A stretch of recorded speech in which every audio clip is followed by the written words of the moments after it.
I'm Rob. I'm going to talk about lean management. Lean management is the ways to stop waste and prevent waste. So the four ways of preventing waste are better cash flow.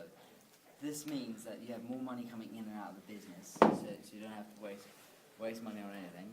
The second way is having better quality goods, because then you can measure out certain items and prevent waste.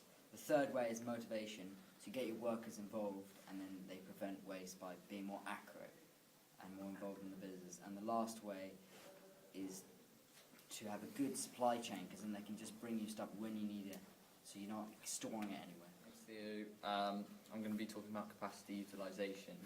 How to calculate capacity utilisation: you get current usage divided by total capacity available times 100.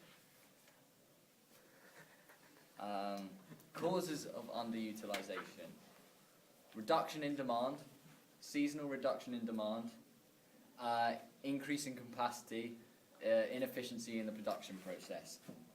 Now, there are many implications of operating underutilisation. Unit costs may rise, staff may become insecure, prices may have to rise to cover costs, it allows for routine maintenance to take place, etc. Implications of operating at a high or full capacity levels are cheaper costs of materials, possibly poorer quality goods, machinery is more likely to break, and there's many other indications of working at full capacity. Increasing capacity, there's short term and there's long term. Short term, you can change shift patterns, you can extend opening hours, you can employ temporary staff or use overtime. For long term, you can expand the business or invest in more equipment. And that is capacity utilisation. The purpose and costs of stock. Raw materials, these are new materials and nothing has happened to them yet.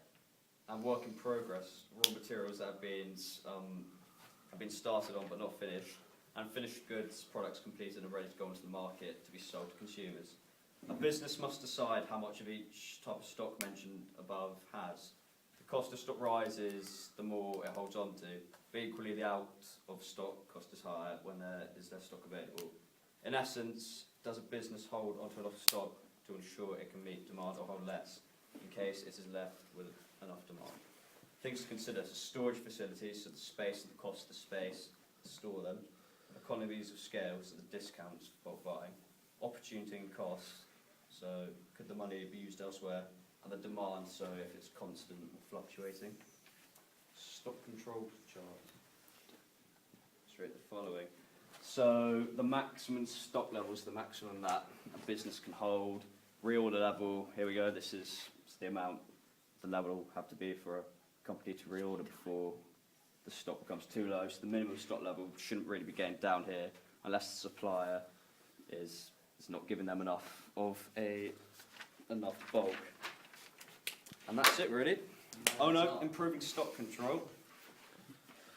Stock rotation to ensure the oldest gets used first, so you don't.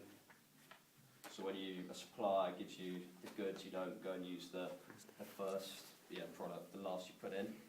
And computer-based stock control, so supermarkets, and reducing stock linked to other functions.